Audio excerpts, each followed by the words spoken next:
Mossad مخالفین کو کیسے نشانہ بناتی ہے؟ پیجر واکی ٹاکی سے پہلے کون کون سی تکنیک استعمال کی؟ ہوشربا طریقوں کی طویل تاریخ۔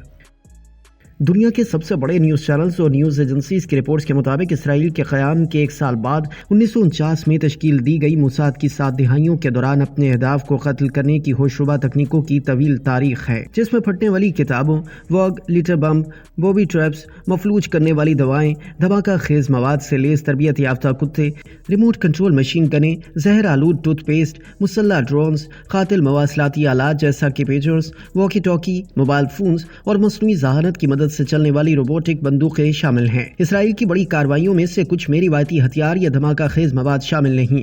گزشتہ 2 دہائیوں کے دوران خطے میں متعدد اعلیٰ شخصیات کی شہادتوں کا ذمہ دار اسرائیل کو ٹھہرایا گیا۔ رپورٹس کے مطابق لبنان بھر میں سینکڑوں پیجرز اچانک پھٹ گئے۔ پہلا شک اسرائیل پر گیا۔ 17 اور 18 ستمبر کے ان دھماکوں میں کم از کم 30 افراد ہلاک اور تقریباً 3000 زخمی ہوئے۔ نیو یارک ٹائمز نے کہا، اسرائیل اور حزب اللہ کے درمیان سال سے ایک دوسرے پر حملوں کے بعد لبنان میں لوگ سمجھتے ہیں کہ پھٹنے والے پیجرز کے پیچھے موساد کا ہاتھ ہے۔ لبنان میں پھٹنے والے پیجرز اور واکی ٹاکی کی اسرائیل نے ذمہ داری قبول نہیں کی۔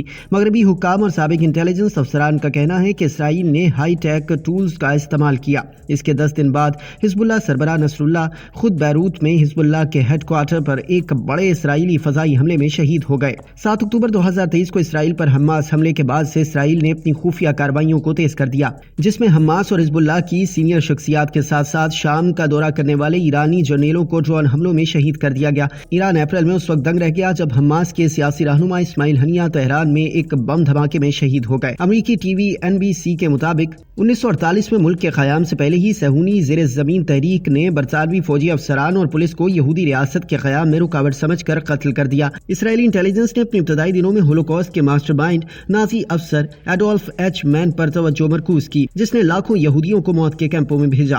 1960 میں موساد نے ارجنٹائن میں اس کا سراغ لگایا، اسے پکڑا، بے ہوش کیا، اسے اسرائیلی فلائٹ عملے کی وردی پہنا کر اسرائیل لایا گیا۔ ہولوکاسٹ کے درجنوں متاثرین کی گواہی کے ساتھ مقدمے میں مجرم قرار دے کر پھانسی دے دی گئی۔ سن 2012 میں ایک دستاویزی فلم میں دعویٰ کیا گیا کہ سابق عراقی صدر صدام حسین کے خلاف 70 کی دہائی میں اسرائیلی قتل کی ناکام سازش میں دھماکہ خیز مواد سے بھری ایک کتاب شامل تھی۔ دستاویزی فلم سیلڈ ہونٹس نے بتایا کہ صدام نے کتاب کو کھولنے سے انکار کر دیا۔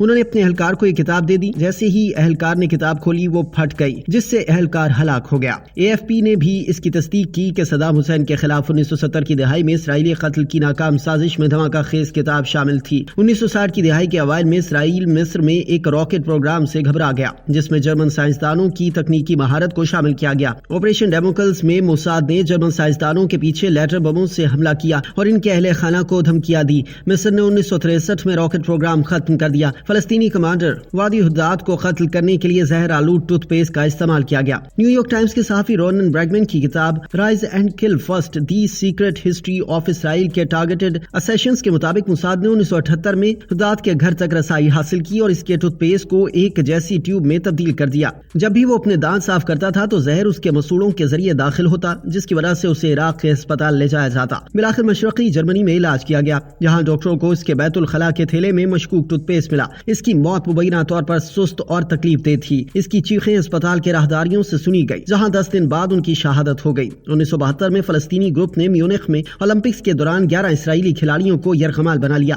تمام یرغمالی مارے گئے۔ یہ واقعہ میونخ قتل عام کے نام سے مشہور ہوا۔ فلسطینی لبریشن آرگنائزیشن سے انتقام لینے کے لیے اسرائیل نے آپریشن غضب خدا یعنی آپریشن وارس آف کوڈ کا آغاز کیا۔ پیرس میں PLO کے نمائندے محمود ہمشری کے زیر استعمال فون کے ماربل بیس کو تبدیل کر دیا گیا۔ جب اس نے فون کا جواب دیا تو ایک قریبی اسرائیلی ٹیم نے ریپلیکا بیس کے اندر بھرے دھماکہ خیز مواد کو دور سے اڑا دیا۔ ہمشری نے ایک ٹانگ کھو دی اور بعد میں انتقال کر گئے۔ NBC TV کے مطابق بیروت میں کارروائی کے لیے اس مہم میں ٹیمیں کشتی کے ذریعے ساحل سمندر پر پہنچی۔ ایہود باراک جو وزیر اعظم بننا چاہتے تھے چھاپے کی قیادت کر رہے تھے۔ وہ ایک عورت کے بھیس میں گہری براؤن بالوں والی وگ پہنے تھے۔ 1973 میں ناروے میں موساد ایجنٹوں نے رہنما یاسر عرفات کے سیکیورٹی معاون علی حسن سلامہ سمجھ کر مراکشی ویٹر احمد بوچیخی کو قتل کیا۔ ناروے حکام کو جلد ہی معلوم ہوا کہ اس قتل کے پیچھے اسرائیل کا ہاتھ ہے اور پورے یورپ میں اسرائیل کا جاسوسی نیٹ ورک بے نقاب ہو گیا۔ نیو یارک ٹائمز نے کہا کہ 2004 میں اسرائیل نے موساد کو ایران کو جوہری ہتھیاروں کے حصول سے روکنے کا حکم دیا۔ اگلے چند برسوں میں ایجنسی نے ایران کی جوہری تنصیبات پر تخریب کاری اور سائبر حملوں کی مہم چلائی اور پروگرام میں شامل سائنسدانوں کو نشانے پر لیا۔ ایجنٹوں نے 5 ایٹمی سائنسدانوں کو شہید اور 1 کو زخمی کر دیا۔ انتہا 2020 میں ہوئی۔ CBC نیوز کے مطابق پک اپ ٹرک پر نصب ریموٹ سے چلنے والی مشین گن نے ایران کے اعلیٰ جوہری سائنسدان محسن فخر زادہ کو شہید کر دیا۔ ایران نے اسرائیل کو مورد الزام ٹھہرایا۔ مشین گن کو ٹکڑوں میں اسمگل کیا گیا۔ 2000 کی دہائی میں ایران کے متعدد سائنسدان موٹر سائیکل سواروں کے ہاتھوں شہید ہو گئے جنہوں نے مقناطیسی بموں کو کاروں سے جوڑ دیا۔ 2010 میں متحدہ عرب امارات کی پولیس نے موساد کے ایجنٹوں پر حماس کے سینئر کارکن محمود المبہوح کو دبئی کے ایک لگژری ہوٹل کے کمرے میں شہید کرنے کا الزام لگایا۔ ہٹ اسکواڈ نے ٹینس کھلاڑی کے روپ میں جعلی پاسپورٹ پر مختلف یورپی مقامات سے دبئی تک پرواز کی۔ اس کے بعد انہوں نے مفلوج کرنے والی دوا کا استعمال کرتے ہوئے مبہوح کو شہید کر دیا اور اس کی لاش ہوٹل میں چھوڑ دی۔ 1996 میں اسرائیل کی داخلی سلامتی ایجنسی نے حماس کمانڈر اور انجینئر یحییٰ عیاش کو اس کے والد کی فون کال کا جواب دینے میں پھنسانے میں کامیابی ہوئی۔ یہ فون ایک ساتھی کے ذریعے غزہ میں لایا گیا۔ جب انہوں نے فون کانوں کو لگایا تو فون کے اندر چھپا ہوا تقریباً 50 گرام دھماکہ خیز مواد پھٹ گیا۔ یہ مواد کسی بھی شخص کو مارنے کے لیے کافی تھا۔ حزب اللہ کے اعلیٰ فوجی کمانڈر فواد شکر کو بیروت میں حماس کے دیرینہ سیاسی سربراہ اسماعیل ہنیہ کے 31 جولائی کو تہران میں شہید ہونے سے چند گھنٹے قبل شہید کر دیا گیا۔ اسرائیل نے شکر کو قتل کرنے کا اعتراف کیا لیکن اس نے کبھی عوامی طور پر ہنیہ کی شہادت کا دعویٰ نہیں کیا۔ حالانکہ امریکی حکام نے CBS نیوز کو بتایا کہ ان دونوں کے پیچھے اسرائیل کا ہاتھ تھا۔ اسرائیل نے 12 جولائی کو غزہ میں حماس کے سینئر فوجی کمانڈر محمد دیف کی شہادت کا دعویٰ کیا۔